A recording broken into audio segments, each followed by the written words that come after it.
तो दोस्तों पिछली वीडियो में हमने देखा था सीव एनालिसिस टेस्ट फॉर सैंड और उसके जॉन के बारे में। आज हम देखने जा रहे हैं sieve analysis test for coarse aggregate of 10 mm, जिसे हम ग्रेडेशन टेस्ट भी कहते हैं। तो आइए देखते हैं उसकी स्टेप बाय स्टेप प्रोसेस क्या है और कैलकुलेशन कैसे किया जाता है। So my name is Dhruv Prajapati and welcome to my YouTube channel.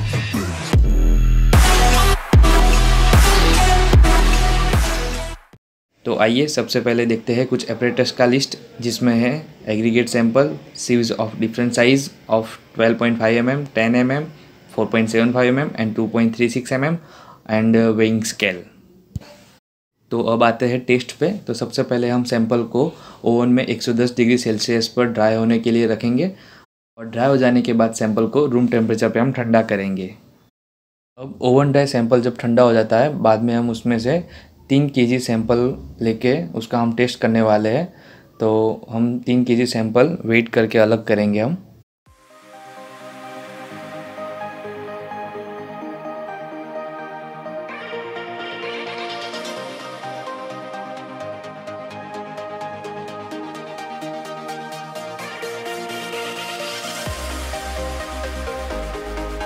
Three kg sample तैयार हो जाने के बाद अब हम सीव्स को सेट करेंगे। तो सभी सीव्स को कुछ इस ऑर्डर में सेट करेंगे हम। सबसे नीचे 2.36 mm, उसके ऊपर 4.75 mm, उसके ऊपर 10 mm और सबसे ऊपर रहेगी 12.5 mm सीव।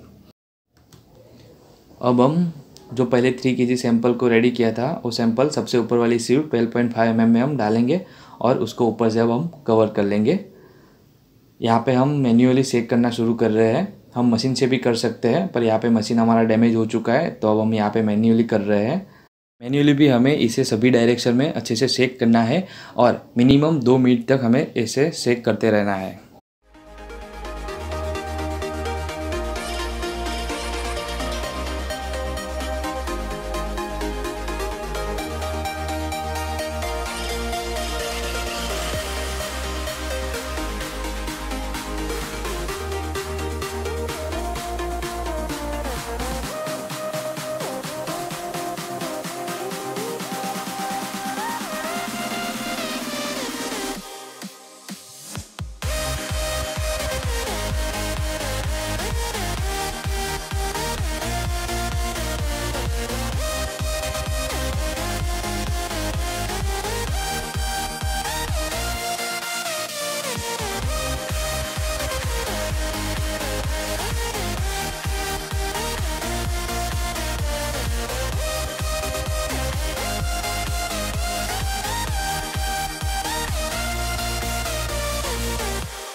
तो अभी हमारा पूरा सैंपल सभी सीव्स के अंदर अच्छे से सेक हो चुका है और आइए अब वो देखते हैं। तो ये है सबसे ऊपर 12.5 mm वाली सीव, जिसमें से 3 kg जो पूरा मटेरियल था वो पास हो चुका है।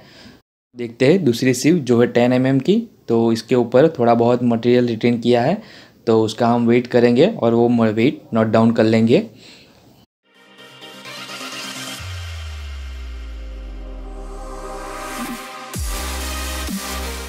तो अभी देखते हैं नीचे वाली सीव जो है 4.75 mm सीव। तो जिसके ऊपर आप देख पा रहे हो ज़्यादातर मटेरियल इसके ऊपर रिटेन हुआ है, तो इसका हम अभी वेट करेंगे और उसको नोट डाउन कर लेंगे।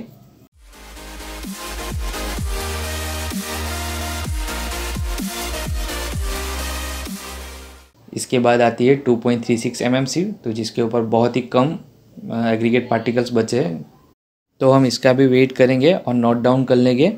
और सबसे आखिरी है पेन, तो जिसके ऊपर थोड़ी बहुत डस्ट है, तो हम उसको भी वेट करेंगे और उसको भी नोट डाउन कर लेंगे।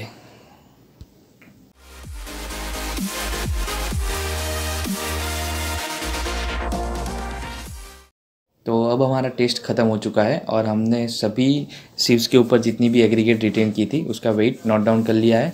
तो अब हम आते हैं यहाँ पर कैलकुलेशन की तरफ। तो सबसे पहले यहाँ पर हमने लिखा है वेट ऑफ सैंपल, जो हमारा है 3 kg यानी कि 3000 ग्राम। तो चलिए सबसे पहले अभी हम टेबल को समझ लेते हैं। तो यहाँ पर पहला कॉलम है आई एस सीव्स। तो यहाँ पे जो सीव्स लिखी हुई है कि 12.5, 10 mm, 4.75 एंड 2.36 जो हमने टेस्ट के दौरान जिस ऑर्डर में रखी थी इसी ऑर्डर में यहाँ पे लिखी हुई है। दूसरा कॉलम है वेट रिटेन इन ग्राम, यानी कि हर एक सीव के ऊपर जितना भी वेट रिटेन किया था वो रिटेन वेट। फिर तीसरा कॉलम है परसेंटेज वेट रिटेन, यानी कि हमें जो यहाँ पर वेट रिटेन मिला था उसको हम टोटल वेट ऑफ सैंपल जो है 3000 ग्राम उससे हम डिवाइड करेंगे और उसको 100 से मल्टीप्लाई करेंगे तो हमें उसका परसेंटेज मिल जाएगा, तो वो हम परसेंटेज यहाँ पे लिखेंगे। चौथा कॉलम है cumulative percentage of weight retained, यानी कि हमने यहाँ पर जो परसेंटेज ऑफ वेट रिटेन निकाला था उसका हम कम्युलेटिव निकाल के यहाँ पे लिखेंगे। और पांचवा कॉलम है पासिंग परसेंटेज, यानी कि जो cumulative percentage of weight retained मिला हमें उसको हम 100 में से माइनस करेंगे तो हमें मिल जाएगा पासिंग परसेंटेज, यानी कि हर एक सीव में से कितनी परसेंट एग्रीगेट पास हुई है वो। और सबसे आखिरी कॉलम है परमिसिबल लिमिट, जिसके अंदर एक लिमिट दी गई है जो IS कोड 383 के हिसाब से हमने ली है और जो दर्शाती है कि जो पासिंग परसेंटेज है वो इस लिमिट में होने चाहिए। चलिए अब हम करते हैं कैलकुलेशन। तो सबसे पहले यहाँ पे वेट रिटेन इन ग्राम, तो टेस्ट के दौरान सीव्स के ऊपर जितना भी वेट रिटेन किया था वो सबसे पहले हमने यहाँ पे लिख दिया है। अब है तीसरा कॉलम जो है परसेंटेज ऑफ वेट रिटेन। तो परसेंटेज ऑफ वेट रिटेन निकालने के लिए यहाँ पर जो है इक्वेशन है कि weight retained divide by weight of sample into 100, यानी कि हमें यहाँ पर जो वेट मिला है जो पहला वाला तो 0 ही है तो वो 0 ही रहेगा, और दूसरा वेट है 411 ग्राम, तो यहाँ पे सबसे पहले हम लिखेंगे 411 gram divide by weight of sample जो है हमारा 3000 ग्राम इंटू 100, तो हमें मिल जाएगा परसेंटेज जो है 13.7%। तो इसी तरह हम यहाँ पे 13.7% लिख देंगे और इसी तरह सेम इक्वेशन का यूज़ करके हम बाकी की परसेंटेज वैल्यू भी निकाल लेंगे, तो यहाँ पे हमें मिल जाएगी ये वाली परसेंटेज वैल्यू। फिर देखते हैं cumulative percentage of weight retained, तो इसमें भी जो पहली रो है 12.5 mm सीव, तो उसमें 0 का 0 ही रहेगा। दूसरी रो 13.7%, तो वो भी ऐसा ही रहेगा। फिर उसमें ऐड करेंगे हम 74.56%, तो हमें मिल जाएगा टोटल 88.26%। फिर उसमें हम नेक्स्ट परसेंटेज ऐड करेंगे जो है 10.8%, तो हमें टोटल मिल जाएगा 99.09%। ठीक है, तो ये हो गया हमारा cumulative percentage of weight retained. अभी हम देखेंगे परसेंटेज पासिंग, तो वो हम कैसे निकालेंगे कि जो हमारा cumulative percentage of weight retained है उसको हम 100 में से हम माइनस कर लेंगे तो हमें डायरेक्टली मिल जाएगा परसेंटेज पासिंग, यानी कि जो हर एक सीव में से जो एग्रीगेट पास हुई है वो कितना परसेंट है वो मिल जाएगी हमें। तो यहाँ पे हम करते हैं सबसे पहले 12.5 mm सीव के लिए, तो इसमें है 100 माइनस 0 करेंगे हम तो हमें मिलेगी 100% पासिंग वैल्यू। तो आपने टेस्ट के दौरान देखा ही था कि पहली वाली सीव जो 12.5 mm सीव थी उसमें से सभी मटेरियल पास हो चुका था, तो हमें मिल गई 100% पासिंग वैल्यू। फिर दूसरी रो है 10 mm सीव की जिसकी कम्युलेटिव वैल्यू है 13.7%, तो जिसको हम 100 में से माइनस करेंगे तो हमें मिलेगी 86.3% पासिंग वैल्यू। और इसी तरह बाकी के सीव्स के भी कम्युलेटिव परसेंटेज को हम 100 में से माइनस करेंगे तो हमें मिल जाएगी परसेंटेज पासिंग वैल्यू, जिसको हम यहाँ पे लिख देते हैं। तो अभी हमें सभी सीव्स के लिए परसेंटेज पासिंग वैल्यू मिल चुकी है, तो अब हम 1 बाय 1 करके देखेंगे कि सभी सीव्स की जो परसेंटेज पासिंग वैल्यू है वो उसकी परमिसिबल लिमिट में आ रही है कि नहीं।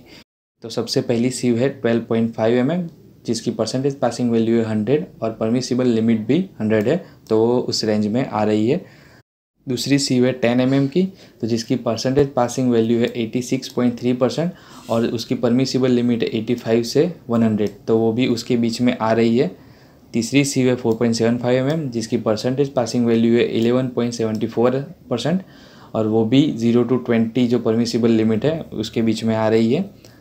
आखिरी सीव है 2.36 mm जिसकी परसेंटेज पासिंग वैल्यू है 2.58 और वो भी उसकी परमिसिबल लिमिट 0 to 5 के बीच में आ रही है। तो यहाँ पे हमें सभी सीव्स की पासिंग वैल्यू उसकी परमिसिबल लिमिट में आ रही है, तो अब हम कह सकते हैं कि हमारे पास जो एग्रीगेट का सैंपल है वो पास है और उसको हम स्पेसिफिक पर्पज से यूज़ कर सकते हैं।